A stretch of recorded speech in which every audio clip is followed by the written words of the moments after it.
I remember, remember when I first started working as a nurse. I would always cry. I cried, literally, I cried every day that I had to go to work. Not only was I overwhelmed being a new nurse, but also um, I was battling my depression. I was feeling so sad. I really needed Jehovah's help to figure out what was going on with me. And I remember the 2009 article about depression came out.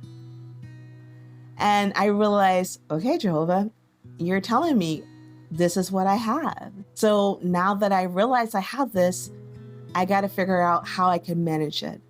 So I changed my eating habits.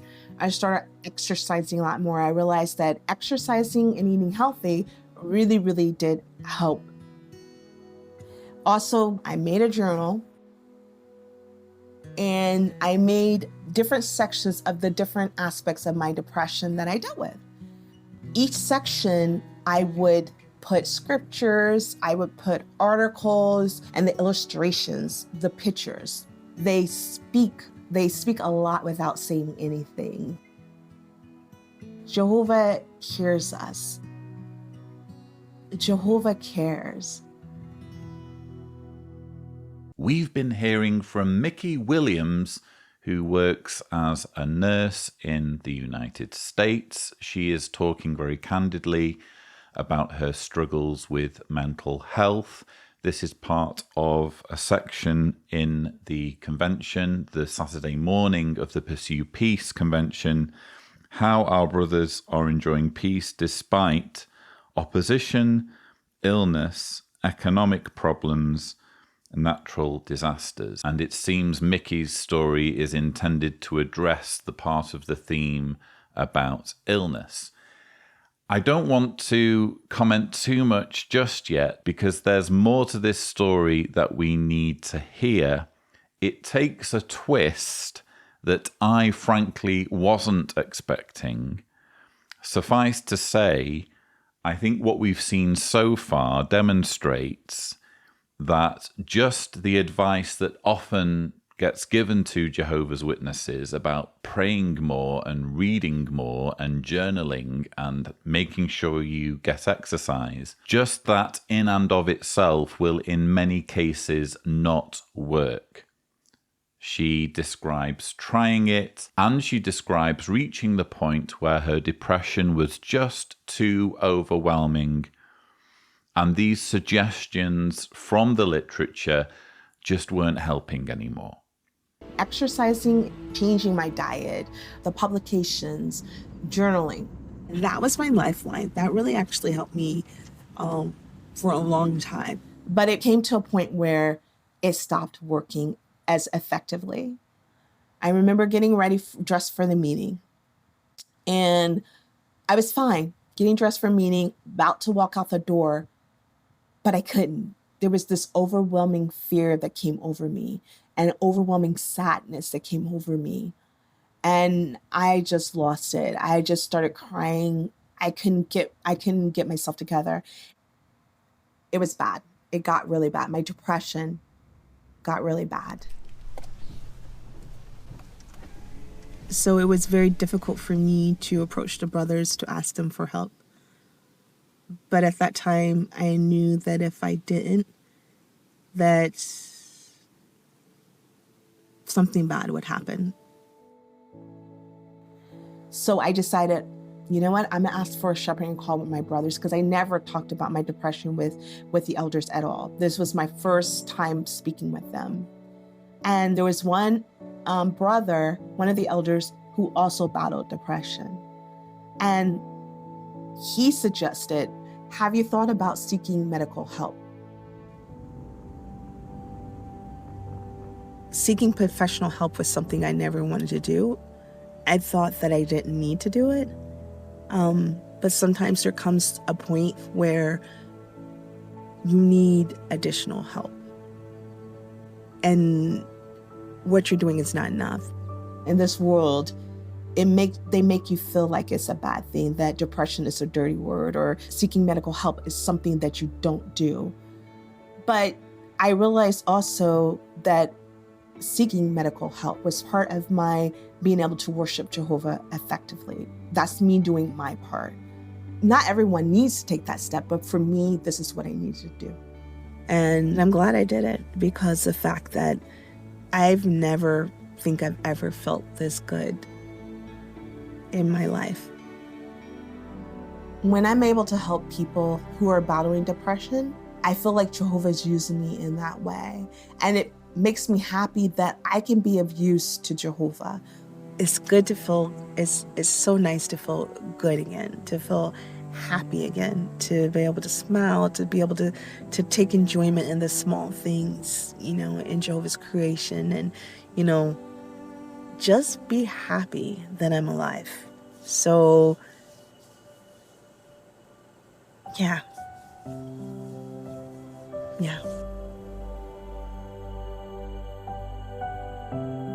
It's very rare that I get to do this on this channel.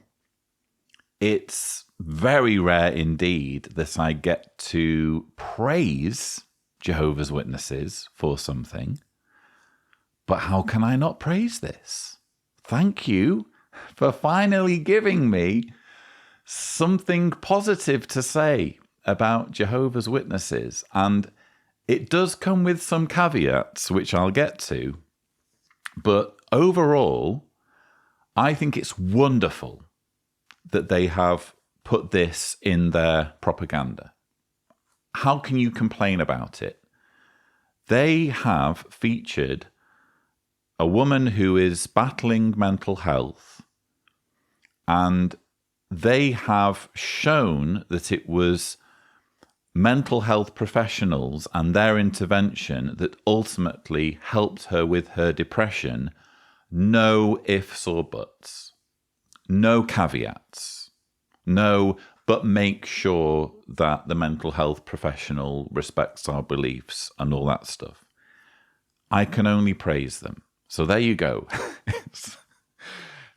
I wouldn't say it's a first for the channel, because I've also praised the organization for implementing social distancing when coronavirus first emerged, albeit that's something that they should have done. And I guess you can say that it's also true in this case that this is something that they should have done. It's the responsible thing to promote professional intervention where there are problems with mental health.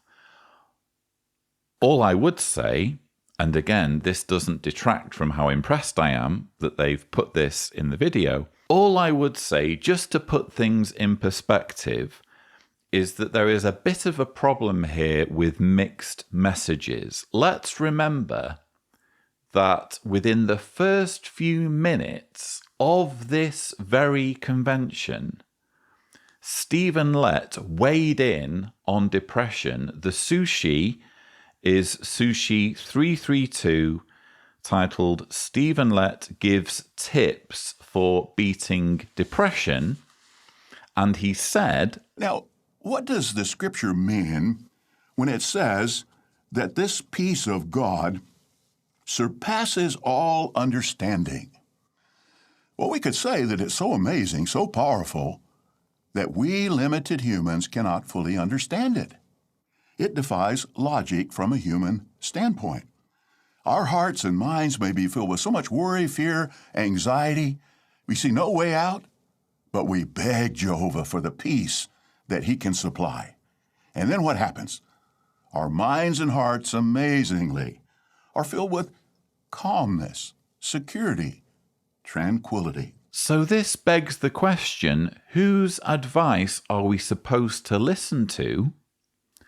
Are we supposed to listen to Mickey's excellent advice, brilliant Mickey? Are we supposed to listen to her advice about seeking the help of a mental health professional? Or are we supposed to listen to the advice of governing body member Stephen Lett when he suggests that if you have worry, fear, anxiety and see no way out, everything will be magically fixed through the peace of God that surpasses all understanding. The peace of God that surpasses all understanding is all you need, meaning that if you are overwhelmed with depression, if you are overwhelmed with worry, fear, anxiety, and seeing no way out, probably you just don't have the peace of God. Probably the problem is with you. This, quite frankly, viewers, seems to me to be a case of different messages as a result of different people working on the same convention material. You're going to get contradictions. It's like with the Bible. When you have multiple writers, you're going to find somewhere, and the Gospels are a classic example, 4 different writers talking about the same subject. You're going to find examples of where they disagree with each other. And I think what's happened here is the teaching committee has just allowed a bunch of writers and a bunch of Bethelites with seniority in this department, film producers, you name it, to just go out and put together material on the subject of peace. And there hasn't been a continuity check. No one's thought, well, does everything kind of agree? Are there any contradictions? Are we giving at any point one message that conflicts with another message? I think that's what we're dealing with here. In other words, I think that brilliant though Mickey's advice is, it's also proof, if you think about it, that this is a man-made organization. Because if it were truly Jehovah providing this spiritual food, everything would be in harmony. Stephen Lett's words would be in harmony with Mickey's words. And isn't it interesting that when women are allowed to talk, usually it's the men that get to do the talking in Jehovah's Witness talks and propaganda. But when women can finally get a word in edgeways, suddenly things make sense. Suddenly we get a reality check. And I also wanted to mention, just so that we can have some perspective here, when we're talking about Jehovah's Witnesses being encouraged to pursue the advice and counselling of a mental health professional, which again is brilliant, what will they find in the literature in terms of what sort of mental health professional they should listen to, or what they should be thinking about when they're trying to choose a psychiatrist or a psychologist or a counsellor, whatever? Here's one example of what they will be reading if they're really going to dig on this subject and really going to consult the organization's publications. There's a Watchtower article in the Watchtower of 1996, September 1st. This is on page 31. It's a bit of a long quote, but I hope you'll bear with me, because this is advice that Jehovah's Witnesses, listening to Mickey's excellent advice, might then go and read and be panicking about or concerned about when they're going out and looking for help from a mental health professional. Even with a trained, qualified mental health professional, there are things to consider. When choosing a medical doctor or surgeon, we have to be sure that he will respect our Bible-based views. Similarly, it would be dangerous to consult a mental health professional who does not respect our religious and moral views. Many Christians are striving hard, despite mental and emotional confusion, to have the same mental attitude that Christ Jesus had, Such are rightly concerned about the attitudes of anyone who might affect their thinking or behavior. Some practitioners view any restrictions imposed by scriptural beliefs as unnecessary and potentially harmful to mental health. They may approve, even recommend, practices condemned in the Bible, such as homosexuality or marital infidelity. So, homosexuality is a practice. And if a mental health professional approves it, they become dangerous. It's there in black and white. Let's read on.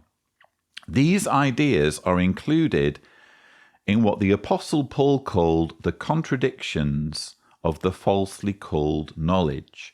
They contradict the truth about the Christ and are part of the philosophy and empty deception of this world. The Bible's touchstone is clear. There is no wisdom, nor any discernment, nor any counsel in opposition to Jehovah. Mental health practitioners who say good is bad and bad is good are bad associations. Far from helping to heal unstable minds, they will spoil useful habits. So let's please have this in mind before we get too carried away with the fact that the propaganda being shown at this year's convention has finally produced something positive, something that we can praise. Let's just remember that people who follow Mickey's excellent advice, if they do digging on this, will find this dreadful material that refers to homosexuality as a practice, refers to mental health practitioners who approve homosexuality as dangerous, and essentially tells Jehovah's Witnesses, if your mental health practitioner is in any way suggesting that your beliefs as a Jehovah's Witness, your lifestyle as a Jehovah's Witness, is contributing to your mental health problems, you should view this mental health practitioner as bad association and embark on this hunt, potentially going through practitioner after practitioner until you find a practitioner who tells you what you want to hear and won't consider the possibility that it is your beliefs and lifestyle as a Jehovah's Witness that is causing your depression.